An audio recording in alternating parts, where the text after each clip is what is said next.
창세기 2장 2절, 3절 하나님께서 일곱째 날에 안식하시고 그 일곱째 날을 복되게 하사 거룩하게 하셨으니 이는 하나님이 그 창조하시며 만드시던 모든 일을 마치시고 그날에 안식하셨음이니라. 어저께 지난 시간에는 하나님께서 안식하신 이유를 설명을 했습니다.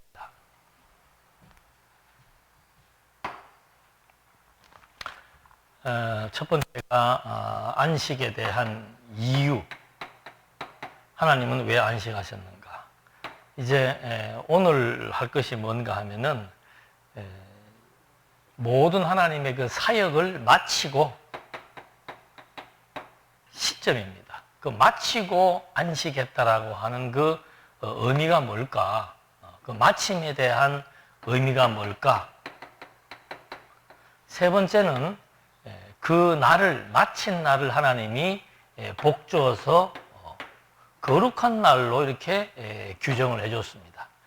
그래서 지난 시간에 한 대로 하나님이 안식하신 이유는 모든 근거는 창세전 영원한 세계에서의 하나님의 계획입니다. 그 하나님의 계획은 신령한 복, 다시 말하면은 하나님의 나라를 세우는 것이 하나님의 계획입니다.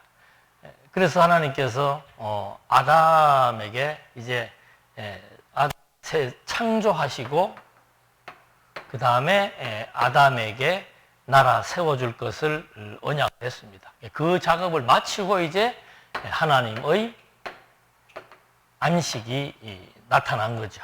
그래서 하나님이 안식한 이유는 이미 창세전부터 하나님이 신령한 복, 하나님의 나라를 세울 것에 대한 계획을 세우셨고 그 계획을 아담을 통해서 다시 하나님이 하나님의 나라 세울 것에 대한 약속을 해주신 겁니다. 그래서 아담에게 세우신 하나님 나라에 대한 상태가 바로 뭔가? 그게 이제 하나님께서 안식하심으로 보여주시고자 했던 그 이유라 그랬습니다. 그것은 바로 하나님 나라의 상태가 바로 안식을 의미하는 것이다. 어떤 육체적인 노동으로부터의 쉼이 아니고 하나님 나라의 상태가 바로 안식이라고 하는 사실을 말해 주었다. 그래서 이 사실에 대한 것들을 이스라엘에게 하나님께서 이제 날을 지정해 주지요. 그게 이제 계명의 사계명에 나오는 대로 안식일을 지키라고 하나님이 규정해 줍니다. 안식일을 지키라. 그 이유는 뭔가? 딴 거 없습니다. 여기서는 하나님께서 창세전부터 세워놓았던 하나님 나라에 대한 것들을 이미 이제 세우겠다고 약속을 했고 세우실 하나님 나라의 상태는 안식을 의미한다는 것을 원형적으로 보여준 겁니다. 그 다음에 이스라엘 백성들에게 있어서의 안식일이라고 하는 것은 이제 애굽의 노예로부터 해방되어서 누리게 되는 가나안의 안식, 그리고 그리스도의 안식, 이스라엘의 안식, 하나님의 안식, 이스라엘의 안식, 그리스도의 안식, 그 다음에 성도의 안식, 이렇게 이제 나와 있는데 일단 그리스도의 안식은 죄와 사망으로부터에 대한 안식을 의미하고 성도의 안식은 그리스도로부터 주어지는 새 생명을 얻은 자들이 누리는 심령의 안식을 의미한다. 이렇게만 정리를 하고 이제 오늘은 왜 그 마침이라는 것이 무슨 의미가 있는가? 하나님께서 안식을 하실 때 어떠한 일을 마치고 안식을 하셨다라고 하는 것은 어떤 일을 하시고 마쳤는가? 첫 번째는 창조 사역을 하시고 안식을 하셨고, 두 번째는 아담에게 나라를 세워주겠다는 약속을 하시고 안식을 하신 겁니다. 그러니까 이 창조 사역이 끝나고 그 다음에 나라를 세워주겠다라고 하는 하나님의 언약 사역이 끝나고 안식을 했다라고 하는 사실, 이건 이제 하나님께서 이렇게 이 안식에 대한 시점을 통해서 뭔가 어떤 일이 끝나고 나야 안식이 주어진다라고 하는 사실을 우리한테 보여주고자 하는 겁니다. 그래서 이사야서에 보면은 이사야 46장 10절에 보면은 내가 시초부터 종말을 알리며 그랬습니다. 그러니까 하나님께서 왜 여기에 마침이라고 하는 일을 끝냈다라고 하는 것에 대한 시점을 중요하게 여기는 이유가 뭔가? 무슨 일을 했는가? 창조의 일을 하셨고 아담으로 하여금 나라를 세워주겠다라고 하는 언약, 이 일을 하셨는데 이 일을 마치고 나면은 무엇이 오느냐 이 말입니다. 그래서 이사야 선지자는 46장 10절에서 내가 시초부터 종말을 알렸다. 이미 하나님의 창조 사역 또 아담에게 세운 나라 사역을 시작할 그때부터 무엇을 알려주셨다? 마지막 때를 알려주었다 이 말입니다. 이게 이제 종말입니다.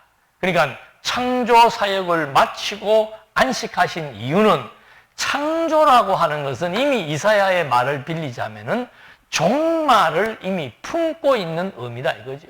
그러니까 하나님의 창조는 하나님의 종말과 하나의 개념 속에서 동전의 양면의 개념으로 이루어지고 있다.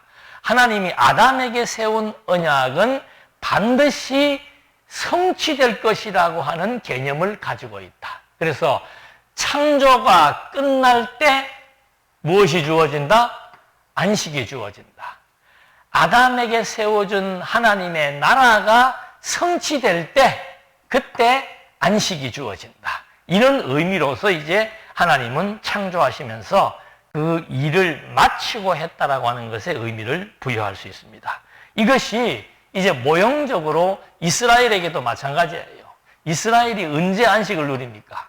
애굽의 노예 생활의 때가 끝나야 안식이 오는 겁니다. 그러니까 모든 것은 끝나야 안식이 온다.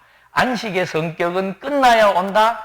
창조가 끝나고 하나님이 안식하심은 창조는 종말의 개념을 품고 있기 때문에 종말이 지나면 안식이 온다. 종말의 때가 지나면 안식이 온다는 말과 같다 그랬습니다. 하나님의 언약이 시작되었는데 그 언약이 끝나게 되면은 안식이 온다. 그 안식은 바로 종말론적인 영원한 안식을 의미하는데 그것에 대한 모형으로 보여준 것이 이스라엘 백성들이 애굽의 노예 생활을 끝나게 되니까 이제 가나안 땅을 정복함으로써 가나안의 안식을 누리게 된다. 그러면 그리스도의 안식은 뭔가? 그리스도의 안식은 본인이 말씀하셨죠. 내가 안식일의 주인이다. 그 말의 의미는 뭔가? 예수님의 언약의 사역이 완성될 때 하나님께서 그리스도를 통해서 성취하고자 했던 구약 성경의 모든 사역을 완성하시고 마치게 될 때, 그래서 그걸 예수님은 내가 이제는 다 이루었다라고 얘기하는 겁니다. 다 이루었을 때, 그리스도의 사역이 완성되었을 때 그리스도는 안식을 그대로 실현하게 된 거죠. 그래서 예수님이 인자는 안식일의 주인이란 말의 의미가 뭔가? 당신이 이제 사역, 죽음과 부활의 사역을 통해서 새 생명을 얻게 하실 수 있는 분이기 때문에 안식일의 주인이라고 말한 거죠.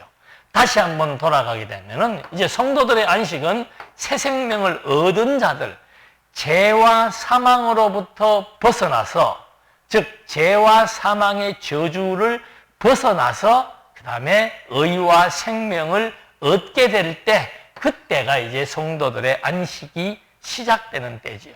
이렇게 안식은, 하나님의 안식은 반드시 때가 있다라고 하는 말을 해준 겁니다. 그래서 마지막 안식은 뭔가? 이 창조된 이 피조 세계의 저주가 끝나고 나면은 그걸 우리는 종말이라고 얘기하는 겁니다. 이 마지막 종말의 때가 되면은 영원한 안식이 우리에게 주어진다. 그래서 그 전도서 기자는 그런 얘기를 하죠. 전도서 3장 1절에 범사에 기한이 있고 천하 만사가 다 때가 있다. 그럼 이 말을 한 이유가 뭔가? 시작할 때가 있고 끝날 때가 있고 살 때가 있고 죽을 때가 있고라고 하는 이 말을 한 이유가 뭔가? 그게 11절에 사람들에게는 영혼을 사모하는 마음을 갖게 했다는 거죠. 그러니까 이 피조 세계의 때라고 하는 것은 굉장히 중요한 의미가 있다는 겁니다. 그러면 왜 시작할 때가 있으면 끝날 때가 있고 태어날 때가 있으면 죽을 때가 있어야 되는가? 그 이유는 딴 것이 없다.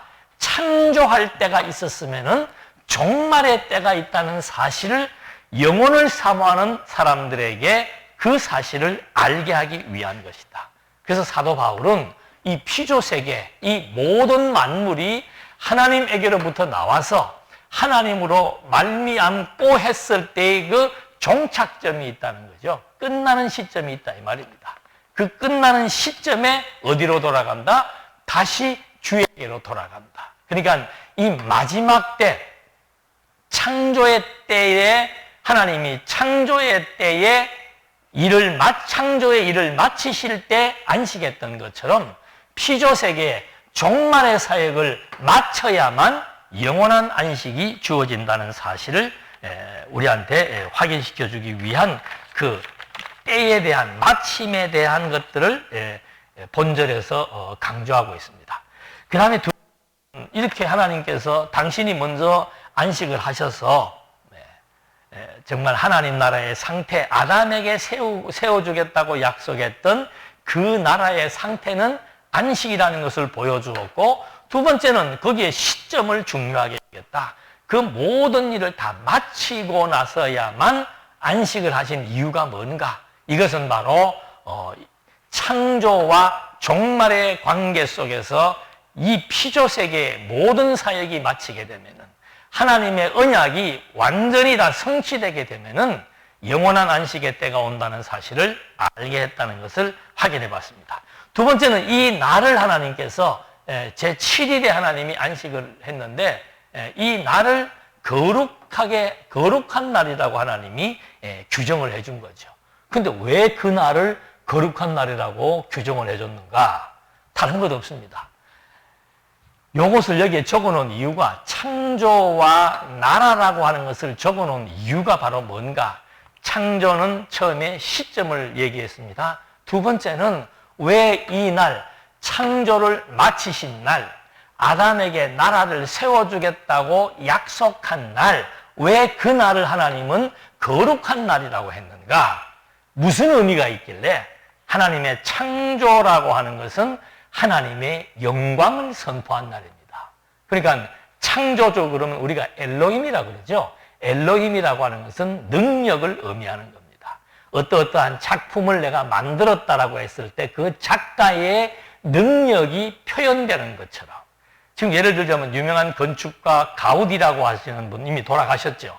그 사람이 138년, 지금 138년째 되는 그 가우디의 그 성전이 많은 사람들로부터 그 가우디 건축에 대한 영광을 바라보게 하는 것처럼, 하나님의 이 창조 사역이라고 하는 것은 하나님의 능력의 영광을 선포한 날이기 때문에 이 날을 기념하기 위해서 거룩한 날이라고 얘기해 준 겁니다. 두 번째, 나라에 대한 언약을 수립한 날이니까. 이 나라에 대한 언약이라고 하는 것은 이미 창세 전부터 하나님이 갖고 계셨던 비밀입니다. 그 비밀을 하나님께서 아담을 통해서 드러내셨고, 드러내신 내용이 하나님의 나라라고 하는 가장 가치로운 영광의 언약이기 때문에 바로 그 날을 거룩한 날이라고 규정하는 의미가 담겨져 있죠. 그 다음에 이스라엘 백성들에게 안식일을, 왜 하나님께서 안식일을 지키려 해놓고는 이 안식일은 또 거룩한 날이라고 얘기를 합니다. 나의 안식일을 지키라. 이는 나와 너희 사이의 대대의 표징이다. 안식일이라고 하는 것은 하나님과 언약 백성들 사이에 기념해야 될 일이 있는 날이다 이 말입니다. 무엇을 기념하는가?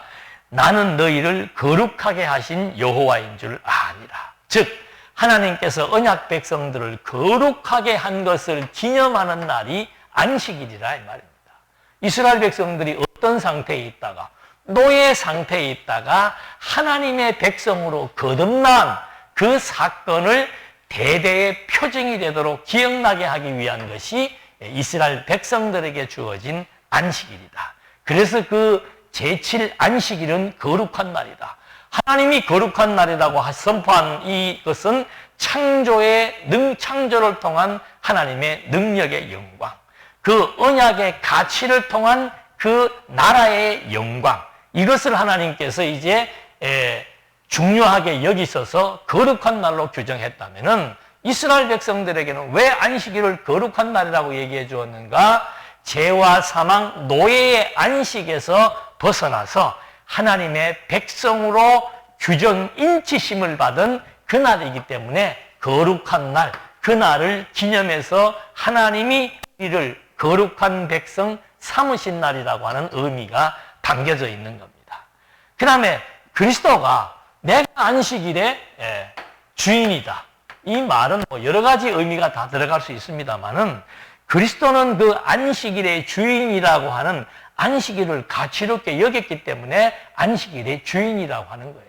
그러면 그리스도의 안식은 아까도 말씀대로 무엇을 통한 안식입니까? 당신이 직접 죽으시고 부활하심으로 말미암아 생명을 얻게 하는 가치, 이것이 바로 거룩이다 이 말입니다. 죄와 사망 가운데서 있는 자들을 대신 새 생명을 얻게 하기 위해서, 또 당신이 하나님께서 세우신 언약을 완전히 성취하기 위해서 죽음과 부활의 영광의 사건을 통해서 그리스도는 안식일의 주인으로서 그리스도가 주창한 안식일이 거룩한 날인 이유는 바로 죽음의 저주로부터 부활의 영광을 얻게 하는 날이기 때문에 바로 그리스도는 그 안식일의 주인으로서 거룩성의 의미를 부여하고 있는 겁니다. 그래서 이제 제일 마지막 가서 보게 되면은 종말론적 안식에 대한 그 가치, 거룩에 대한 가치, 이게 이제 요한계시록에 나오는데 21장 1절에 보면은 내가 새 하늘과 새 땅을 보니 처음 하늘과 처음 땅이 없어졌고 바다도 다시 있지 않더라. 이 종말론적 안식에 대한 거룩성, 이걸 어떻게 표현했는가 하면은 처음 하늘과 처음 땅, 하나님이 창조했던 피조세계, 이걸 우리는 현상세계라고 얘기합니다. 이 현상세계가 이제는 종말이라고 하는 마침, 하나님이 창조를 마치고 안식하셨던 것처럼 피조세계의 모든 계시적 기능이 종결되게 되니까 하나님께서 그 일을 마치시고 안식을 얻게 했기 때문에 이제 처음 하늘과 처음 땅이 없어지고 바다도 없어지고 새 하늘과 새 땅이 나타났다고 얘기합니다. 그러면서 내가 보니까 거룩한 성 새 예루살렘이 하나님께로부터 하늘에서 내려왔다.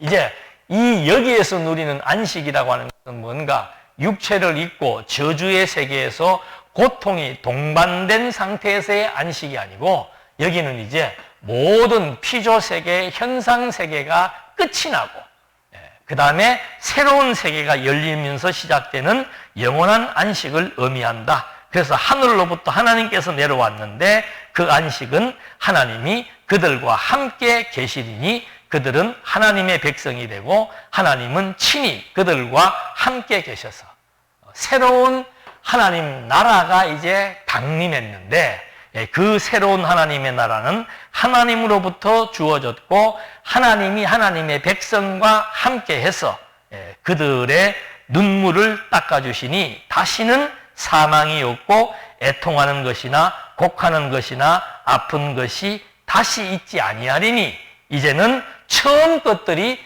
다 지나갔다는 거죠.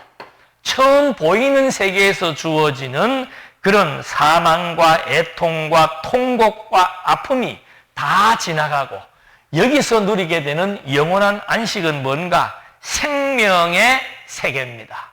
그 다음에 애통함이 있는 게 아니고 희락과 평강의 세계입니다. 그래서 사도 바울은 이 하나님의 나라를 거룩한 신이지요. 거룩한 하나님의 백성들이 평강과 희락을 누리는 본질적인 안식에 대한 가치, 이걸 이제 요한계시록을 통해서 설명해 주었고 사도 바울도 하나님의 나라 완전히 이 피조세계가 끝나는 정점으로 말미암아 다시 시작되는 하나님의 나라는 바로 거룩한 백성들로 하여금, 거룩한 하나님의 백성들로 하여금 평강, 이 평강은 안식이라고 그랬습니다. 평강과 기쁨을 누리는 이런 참된 안식이라고 하는 사실들을 다시 한번 확인해 본 겁니다. 그래서 이 하나님의 안식이라고 하는 것은 궁극적으로 가게 되면은 그리스도를 통해서 주어지는 영원한 생명의 세계에서 누리게 되는 하나님 백성들의 평강과 기쁨이라고 하는 사실을 확인해 볼 수 있는 거죠. 그래서 바울의 말대로 모든 만물이 주에게서 나왔고, 창조지요. 주에게서 나왔고, 주에게서 나왔기 때문에 거룩한 날입니다. 주에게서 나와서 주의 능력을 보여주었기 때문에 거룩한 날입니다. 주에게서 나와서 하나님의 나라를 세워주겠다고 언약한 날이기 때문에 거룩한 날입니다.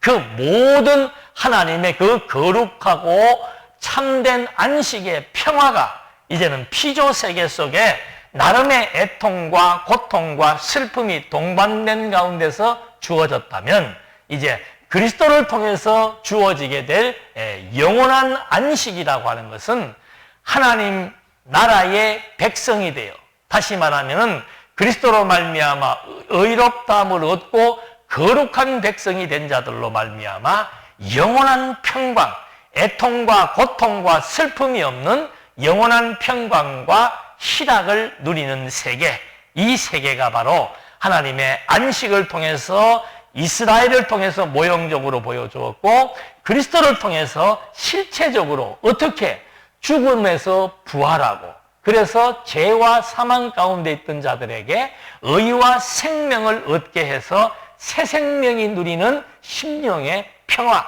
영적인 평화, 이것이 종말론적으로 창조로 시작되었던 모든 세계가 끝날 때 영원한 하나님의 안식의 나라가 펼쳐진다는 사실을 확인해 보았습니다.